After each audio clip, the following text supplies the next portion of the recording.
Good morning. Today is November 18th. I'm Elizabeth DeLue. And I'm Kiana Johnson. Welcome to Newsbeat, our top stories this Tuesday morning. We begin with developing news. A small engine plane has crashed on top of a house near Midway Airport. The pilot is dead. Miraculously, everyone inside the home is okay. Investigators are trying to determine why the pilot lost control. The passing of a political legend. She was a political trailblazer for women, becoming the first female mayor of Chicago back in 1979. Now Jane Byrne is dead after a long illness. Several hundred people packed St. Vincent's Church in Lincoln Park for a wake and funeral mass. Newsbeat's Ashley Richardson attended the services and talked with well-wishers. She is back and live in our newsroom with details. Ashley? Thank you, guys. The church bells rang, politicians gave their tributes, and citizens paid their last respects.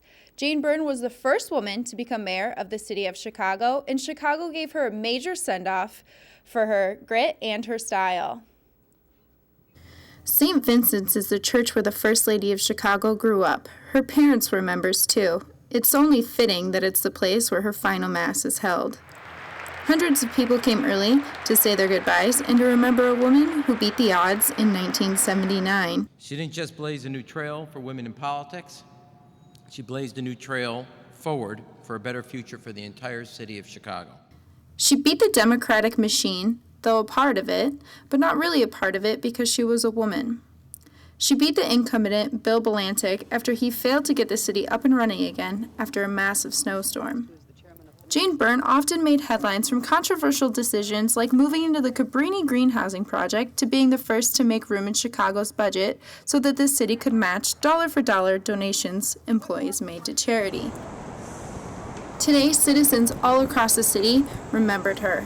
Mayor Jane Byrne was very inspirational, being the fact that she was the first and only woman mayor of Chicago in a very male-dominated arena.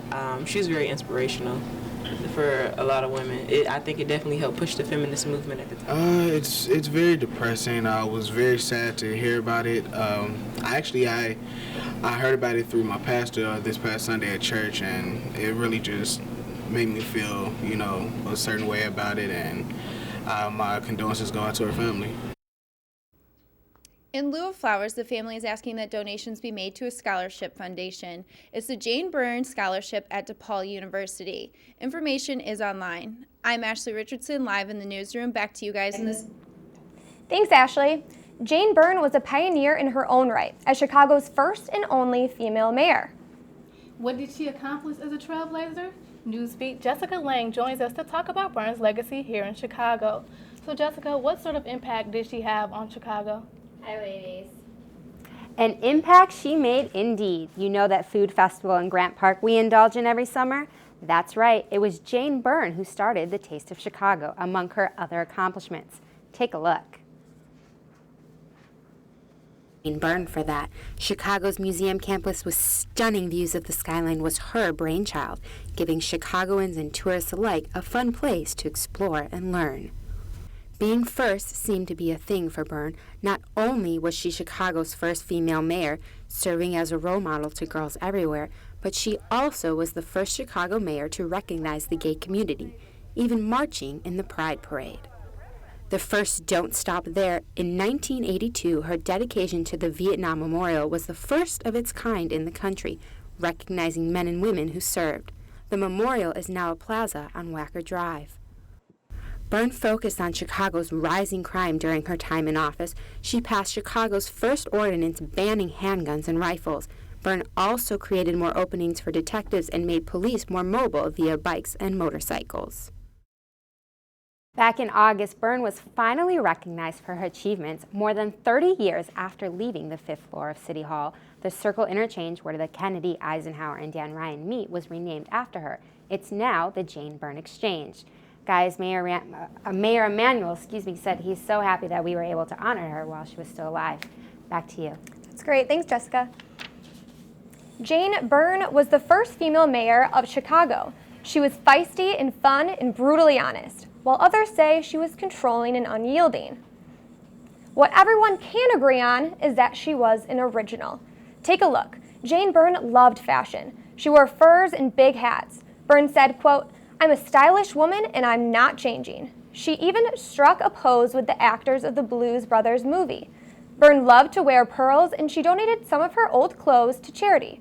Jane Byrne was classic, and she died in hospice care with family nearby at the age of 81.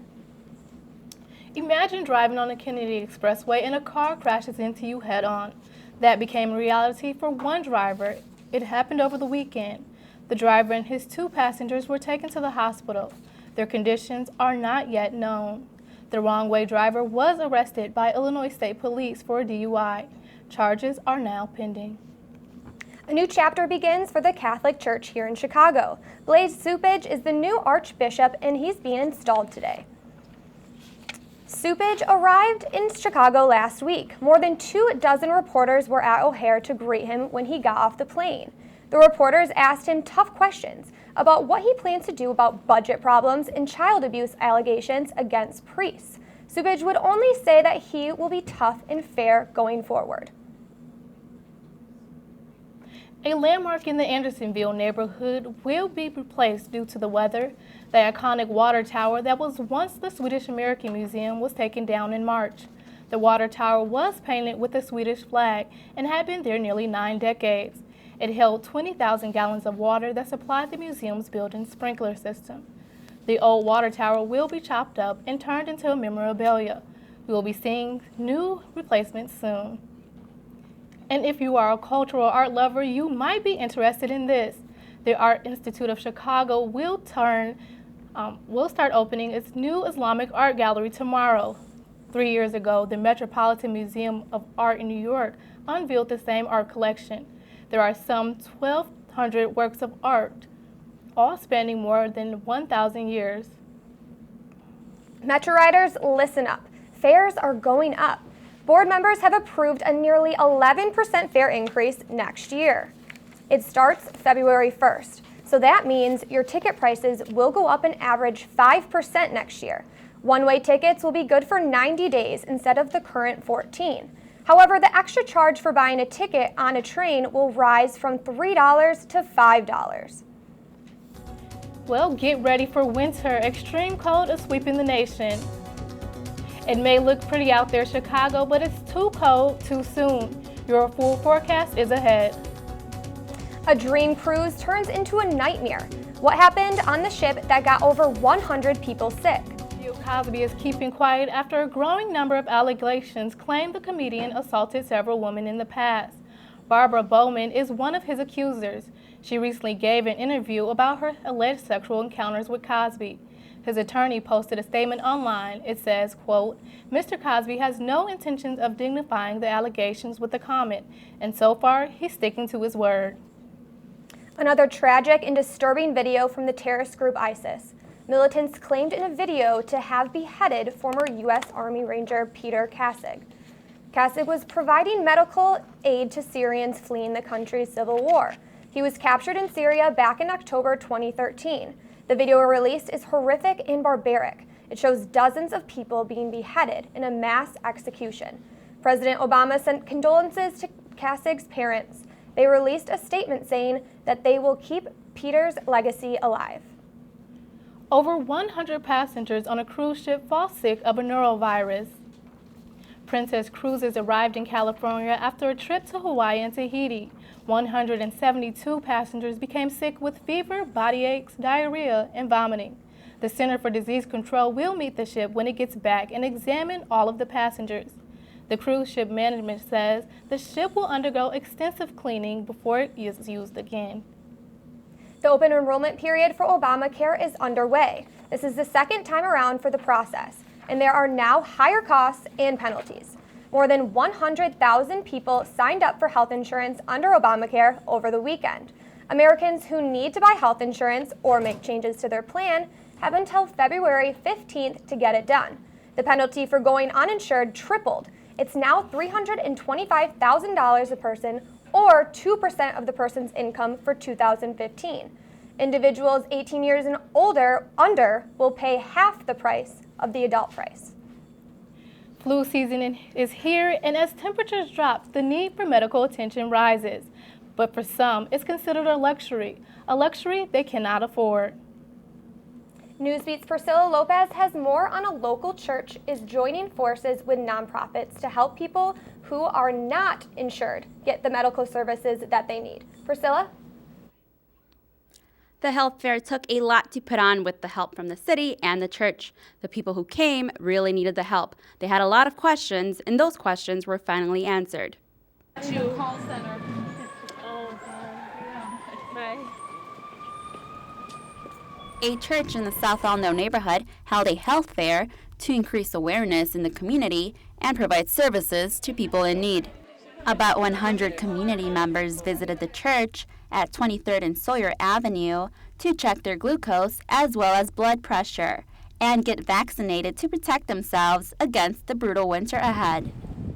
Many members of the families, they don't have insurance, so they look at to have a dental service. They look at for a flu shot because they don't have insurance, and also the income that they have is not enough to go and get paid for the flu shot.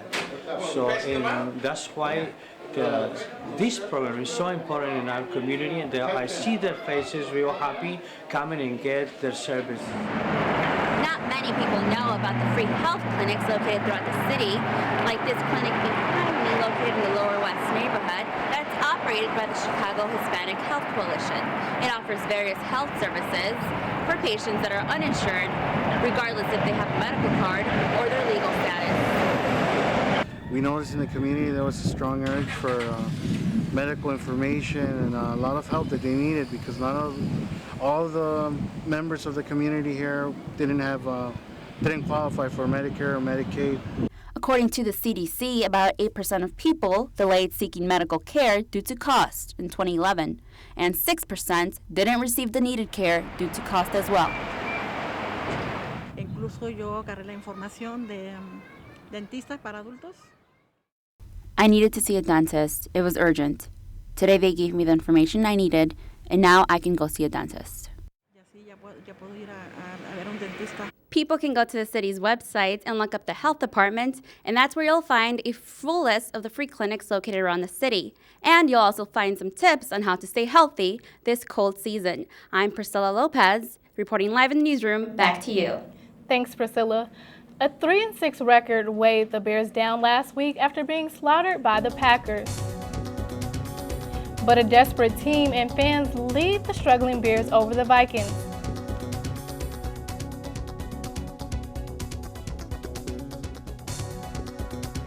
U2 will not be performing their week-long gig on The Tonight Show starring Jimmy Fallon.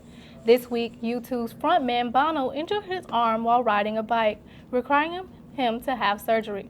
Fellow band members posted a statement on their website assuring the fans they will help Bono recover. Amanda Bynes is apologizing for her latest rants that were released over the weekend. TMZ posted audio of the actress on Saturday morning ranting about wanting to kill her father, slit her mother's wrists, and burn down their house. Bynes released a statement to Access Hollywood apologizing for her comments on the recording and trusting the people who recorded it. She also took to Twitter to let people know she was just joking. She says, "By the way, I was obviously joking about hurting my family. I straight up don't believe in harming a soul." And speaking of people ranting, the producers of Lifetime's Aaliyah biopic are receiving major backlash from fans. The movie premiered over the weekend, telling the story of the R&B singer's rise to stardom. Yet fans weren't pleased and took to social media to criticize the casting and acting of the film. Even music producer Timbaland was also portrayed in the movie and took to Twitter and Instagram, calling the movie crappy and encouraging fans not to watch it. Aaliyah died at the age of 22 in a plane crash in 2001. Boy, is it cold outside. Much of the country is suffering from the Arctic air. We have Charles Jefferson here with us for your full forecast. And if I'm not mistaken, it was like this last year? Yeah, guys, it's amazing. We're near record-breaking temps, and a year ago, we were looking at above average temperatures and deadly tornadoes and thunderstorms, and now it's 50 degrees colder and we're flirting with sub-zero conditions. But a warm-up is coming. So let's go ahead and take a look outside at Buckingham Fountain, and It's cold outside, very, very cold indeed. And so when you go outside, you want to be sure that you're taking extra special precaution because it doesn't take too long for frostbite to set in. And there's not very many people out there walking, so you can tell that it's pretty cold outside. Right now it's 20 degrees, but it feels like 3 degrees and it's mostly clear outside. And we're going to go ahead and take a look at the area temps. In Midway it's 25 and O'Hare is at 24. Aurora, you guys are also at 24, Lansing 22, Waukegan 23, and Bartlett, you guys are the coldest at 20 degrees Fahrenheit. For tonight, 20 degrees Fahrenheit with a chance, 50% chance of snow. So 50% chance that it might snow, 50% chance that it won't snow. We'll report back. And the winds are going to be south-southwest at 15 miles per hour. Now, you got to be real careful about those winds, though, because those winds can get you. Trust me, I know. Now, looking ahead to the 5-day forecast, it's going to be 32 degrees tomorrow, and Wednesday and Thursday it's going to be in the upper 20s. Saturday, 40 degrees. And remember that warm-up that I told you guys about? Sunday, it's going to be near 50 degrees. So I wouldn't go too far as to say break out those lawn chairs, but you know, you can strip off a couple of those layers of the big heavy Eskimo coats and hats and stuff like that and just breathe for a little bit. So you won't need snow pants, so there won't be a lot of snow? We won't need snow pants. There won't be a lot of snow, not at least in the immediate forecast. That's great. That's good to know. Yes. Well, the Bears recovered from last week's devastating game with a tremendous win on Sunday. What happened on the field that had the Vikings a little ticked off? And then, a robot with a mission to discover a comet is now near death in outer space. We'll tell you what happened when we return. Cutler and the Bears offense gave the city a taste of what they've wanted all season, a victory at home game late in the season. Is it just a glimmer of hope, or are the Bears making a turnaround? Newsbeat Patty Boskin is here to tell us what happened. Patty? Well, all I can say is bear down, Chicago Bears, and fans say it's about time. Let's get into the game. The Bears finally give fans what they've been waiting for all season. The Bears took on the Minnesota Vikings at home. Vikings lead 10-0 in the first quarter. Even the game clock was a little ticked off and malfunctioned throughout the fourth quarter, stopping the Vikings from making any kind of comeback. Wide receiver Brandon Marshall, with a total of 7 catches for 90 yards, nails 2 whopping touchdowns. Jared Allen had his first sack of the season against his former team. Nonetheless, Bears win 21-13 as the offense gets their act together and gains control of the ball for almost 40 minutes. The Bears are now 4-6 after the much-needed win. The Hawks took on the Dallas Stars at home Sunday. The game is tied 1-1 and the Stars score. The Hawks retaliate. Watch this. Brent Seabrook puts it in the net. Hawks go up. The Hawks dominated the rest of the game. Patrick Kane and Duncan Keith both scored. Final score 6-2. The Blackhawks take on the Flames Thursday on the road. The Bulls remain undefeated away from home. The Bulls took on the Clippers at the Staples Center last night. The team proved they can still shine without starters Derrick Rose and Pau Gasol. Taj Gibson had a standout game, scoring 20 points. Joakim Noah helped lead the team to a victory with 11 points and 16 rebounds. Bulls dominate. Final score 105-89. Now, real quick, Adrian Peterson is done for the remainder of the 2014 season, and he's going out with no pay. Next, Giancarlo Stanton came to terms on an outstanding $325 million 13-year contract with the Florida Marlins. And finally, Jacksonville Jaguar Dwayne Gratz was arrested in Miami after trying to pay his bill at the register with bubblegum. The starting cornerback has been charged with 2 misdemeanors. He tried to pay with bubblegum? With bubblegum, yes. It is suspected that he might have been under the influence, so... That would kind of make a little sense. It would. Yeah, we're just going to have to wait for confirmation on that. Yeah, thanks so much, Patty. Thank you. So a space robot makes its way to the dark side of a comet. Philae, a comet probe that has been traveling for 10 years, landed on the comet where the sun doesn't shine. The problem: the robot needs solar power to operate. Scientists say they are no longer receiving transmissions from Philae, but they were able to get these images before the mishap. They hope the robot will somehow find its way around the comet before the battery dies completely. A tree in Iowa has now caused quite a scene. An image of the Virgin Mary has seemed to have formed within the trunk of this tree in Iowa. People have been leaving flowers in front of the 6-foot-tall shape. Some onlookers also claim to see Jesus, and that the image shows the Virgin Mary holding baby Jesus. That's all we have for today's show. I'm Elizabeth DeLue. And I'm Kiana Johnson. Thank you for joining us. We'll see you next time on Newsbeat.